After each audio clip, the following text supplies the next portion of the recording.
Hello student, BAMS first year MGUG मतलब महायोगी गुरु Gorakhnath Ayush university के एग्जाम होने वाली, डेट शीट आने वाली, एडमिट कार्ड रिलीज हो गए हैं। तो उन्होंने फर्स्ट ईयर का एनाटॉमी का मैं इस वीडियो के अंदर इंपॉर्टेंट क्वेश्चन बताऊंगा, क्योंकि आपने अब तक तैयारी पूरी कर ली होगी। लेकिन अब क्या करना है कि मात्र इम्पोर्टेंट क्वेश्चन ही देखना है जिनके पेपर में आने के चांस ज़्यादा होते हैं। उन क्वेश्चनों को बताऊंगा। आप वीडियो को पूरा देखिए, चैनल को सब्सक्राइब करिए। हर सब्जेक्ट का मैं इसी तरीके से वीडियो बना दूंगा, हर पेपर का। तो इस वीडियो में मेरा रहेगा एनाटॉमी का फर्स्ट पेपर, है ना। तो स्टार्ट करते हैं। और भी कोई ज़्यादा आपको डिटेल में नॉलेज चाहिए तो हमारे चैनल के डिस्क्रिप्शन में मेरा व्हाट्सअप का नंबर डला हुआ है, आप सीधा सीधा कांटेक्ट कर सकते हैं।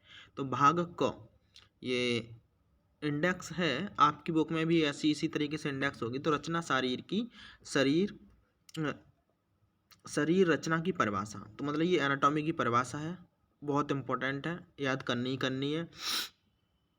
आयुर्वेद की दृष्टि से और मॉडर्न की दृष्टि से, दोनों से। Definition of anatomy, sub divisional of anatomy भी कर लेना। ये गर्भ का डेफिनेशन, मतलब डेफिनेशन ऑफ गर्भ आचार्य सुश्रुत के अनुसार करनी है और चरक के अनुसार, दोनों के अनुसार करनी है, क्योंकि कभी कभी वो चरक के अनुसार पूछता है। और एनाटॉमी में हम राइटर कौन सा फॉलो करते हैं? सुश्रुत को फॉलो करते हैं। मोस्टली हम सुश्रुत के श्लोक याद करेंगे और सुश्रुत को ही फॉलो करेंगे। तो गर्भ में सुश्रुत का श्लोक और चरक का श्लोक दोनों ही याद करने हैं, क्योंकि यहाँ पे कभी कभी स्पेसिफिक पूछता है कि चरक के अनुसार गर्भ की परिभाषा बताइए। शरीर की परिभाषा, मतलब शरीर की परिभाषा याद करनी है, इधर आता है। और ये षडंग शरीर बहुत इंपॉर्टेंट है, आता है यहाँ। क्वेश्चनों का 3 तरीके से क्वेश्चन पूछे जाते हैं, MCQ, शॉर्ट और लॉन्ग। तो MCQ 1 नंबर का रहता है, शॉर्ट आपका 5 नंबर का रहता है, लॉन्ग आपका 10 मार्क्स का रहता है। तो ये षडंग शरीर 5 मार्क का क्वेश्चन यहाँ से बनेगा। इसके बाद है नॉर्मल एनाटॉमिकल पोजीशन, ये षडंग शरीर में ही आएगी। अब आते हैं हम सेकंड चैप्टर में।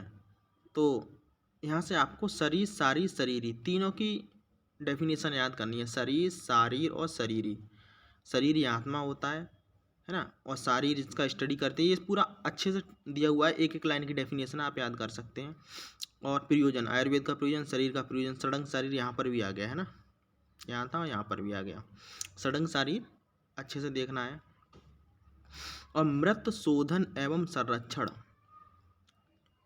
आना ही आना है क्वेश्चन, पूरी तरीके से अच्छी तरीके से पढ़ना है। पुराने ज़माने में कैसे करते थे और अब कैसे करते हैं, और क्या क्या कंटेंट इसमें शोधन करने के लिए लेते हैं, क्या क्या सावधानियां बरतनी चाहिए कि बॉडी एक्सीडेंटल नहीं होनी चाहिए, जरा मृत्यु नहीं होनी चाहिए, लंबे समय से कोई व्याधि से ग्रसित ना हो, ऐसी चीज़ें, सारी चीज़ें ध्यान में रखते हुए हम उसका मृत का शोधन करते हैं। मृत शोधन एवं सब संरक्षण। उसके बाद है तृतीय चैप्टर, धातु भेद से संगठन। कर्म पुरुष इंपॉर्टेंट है, धातु भेद से संगठन। चिकित्सीय पुरुष इंपॉर्टेंट, राशि पुरुष भी इंपॉर्टेंट है। और शरीर की पांच भौतिकता, ये भी इंपॉर्टेंट है। शरीर के ये छोटे छोटे टेबल टाइप के क्वेश्चन है, ये सारे ही करने हैं। क्वेश्चन नंबर आपका चैप्टर नंबर 4 आता है, गर्भाक्रांति, गर्भ की परिभाषा याद करनी है। और इधर आपको देखना है स्त्री एवं पुरुष के सूक्ष्म रचनात्मक हिस्टोलॉजिकल परिचय, स्पर्मेटोजेनेसिस, oogenesis, शुक्र भी देखना है, आर्तव भी देखना है, ओवम, फर्टिलाइजेशन, सेल डिवीजन। ये आपका गर्भाधान क्रांति फर्टिलाइजेशन में पूरा आ जाएगा, मतलब एम्ब्रियोलॉजी पूरी ही पढ़नी है एक बार अच्छे से। यहाँ से कुछ क्वेश्चन इंपॉर्टेंट है वो मैं बता देता हूँ, जैसे फर्टिलाइजेशन बहुत इंपॉर्टेंट है। फॉर्मेशन ऑफ प्लेसेंटा बहुत इंपॉर्टेंट है। फॉर्मेशन ऑफ एम्बाइकल कॉर्ड इंपॉर्टेंट है लेकिन आता नहीं है, प्लेसेंटा ज़्यादा आता है। और उल्वक गर्भोदक, ये सब देख लेना। और यहाँ से इम्पोर्टेंट है आपका गर्भ उत्पादक सामग्री, गर्भ वृद्धि कर भाव, दोनों इम्पोर्टेंट है।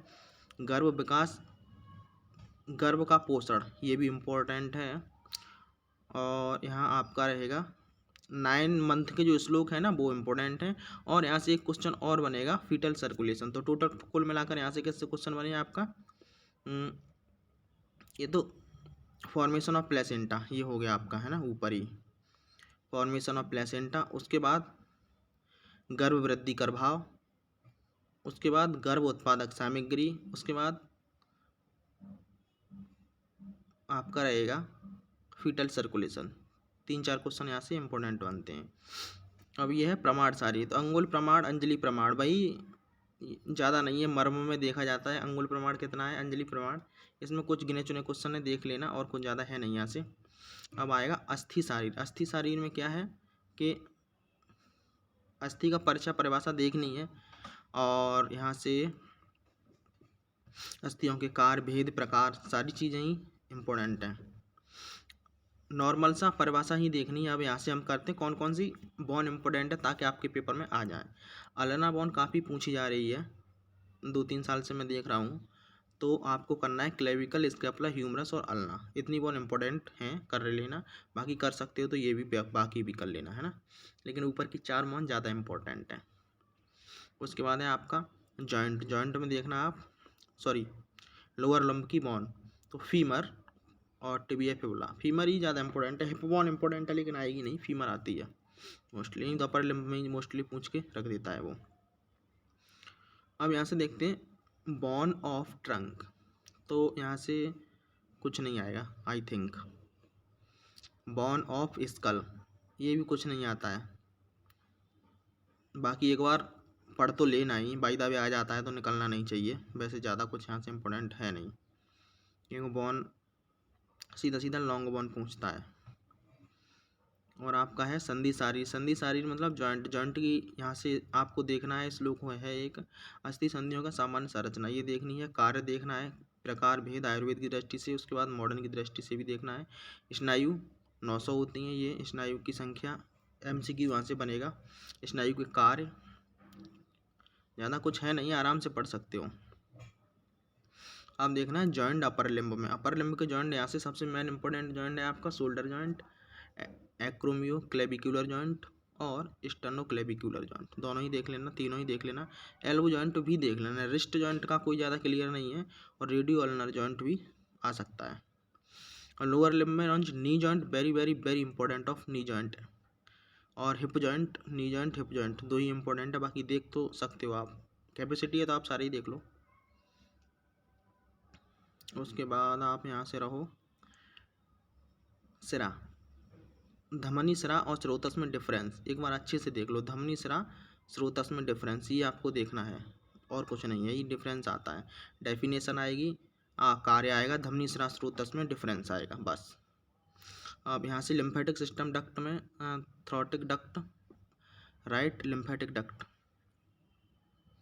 पेशी में आ जाता है क्वेश्चन कभी कभी, डेफिनेशन ऑफ पेशी और पेशी के भेद, और स्त्री में कौन कौन सी 20 पेशी अलग होती हैं वो पूछ लेता है। तो ये स्त्री में 520 पेशी होती हैं, स्त्री की 20 पेशी अलग होती हैं, ये पूछता है। और मसल्स ऑफ एब्डोमेन, ये कुछ नहीं आएगा।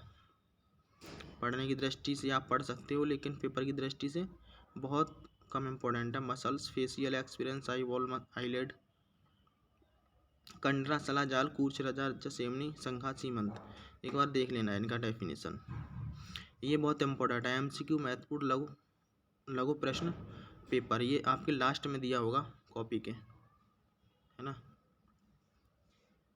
कला इम्पोर्टेंट है, कलाओं के नाम, 7 कलाएं होती हैं, कलाओं के भेद, प्रयोजन, और पेरिकार्डियम, प्लूरा, पेरिटोनियम, मेनिंजाइटिस, ये इम्पोर्टेंट है। उसके बाद है त्वक सारी। त्वक में त्वचा पूछता है, 7 प्रकार की होती है, कार्य, मोटाई, संख्या, सब पूछता है। त्वचा वाला इम्पोर्टेंट है और आपको याद करना ही करना है। अब आता है यहाँ पे नर्वस सिस्टम। नर्वस सिस्टम में पढ़ना तो आपको पूरा ही है, लेकिन ज़्यादा कहाँ से देखना है वो मैं आपको अभी बता देता हूँ। एक ब्रेन देखना है ना, ब्रेन देखना है। उसके बाद आपको देखना है सेरिब्रम और सेरिबेलम, दो ये देखनी है।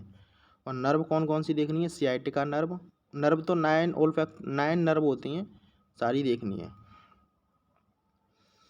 और आपका यह है तंत्र सारी, एड़ा, पिंगला, सुषुम्ना, ये तीनों देखनी है, क्योंकि इनमें आ जाता है ब्रेन, ब्रैंगवा, शिवरंध्र। सट चक्र भी देखना है, सट चक्र इम्पोर्टेंट है। अब यहाँ आता है मर्म। मर्म भी पूरा देखना है, क्योंकि मर्म इम्पोर्टेंट है, पूरा अच्छे से डिटेल में देखना है। और आपको ये भी देखना है अच्छी तरीके से, नर्व यहाँ से फीमोरल नर्व अच्छा है ना, इम्पोर्टेंट है। उसके बाद आता है आपका तंत्र सारी, एड़ा, पिंगला, एड़ा, पिंगला और सुषमना। ब्रह्म सरस्वती इस तरीके से पूरी नदियों के ऊपर है। मर्म पूरा देखना ही देखना है। उसके बाद ये आपको देखना है definition male reproductive and female. Female ज़्यादा मोस्टली पूछा जाता है। और ग्लैंड सब आगे आपको एंडोक्राइन ग्लैंड। एंडोक्राइन ग्लैंड में ये आपको देखना है पिट्यूटरी, पीनियल, थाइमस, थायराइड। तो उसमें थायराइड सबसे ज़्यादा इंपॉर्टेंट है, पिट्यूटरी इंपॉर्टेंट है और पैराथायराइड और एड्रीनल ग्लैंड ये इंपॉर्टेंट है ना। एक्सोक्राइन ग्लैंड में आपको देख लेना है salivary glands, liver, spleen, prostate. और इसमें 3 नीचे की हैं जो सबसे ज़्यादा इंपॉर्टेंट है, लिवर, स्प्लीन और प्रोस्टेट। इनकी एनाटॉमी और लिगामेंट सारा कुछ आपको क्लियर करना है। अंतःस्रावी ग्लैंड इसमें देखना है आपको ओवरीज, टेस्टिज, पैनक्रियाज तीनों देखना है। उसके बाद आपका आता है कला शारीर में। कला में तो अच्छा चैप्टर है, पूरा ही पढ़ना है। यहाँ से आपका स्टार्ट हो जाता है द्वितीय प्रश्न पत्र। इसके लिए मैं आपको नेक्स्ट वीडियो में बताऊँगा। Thank you.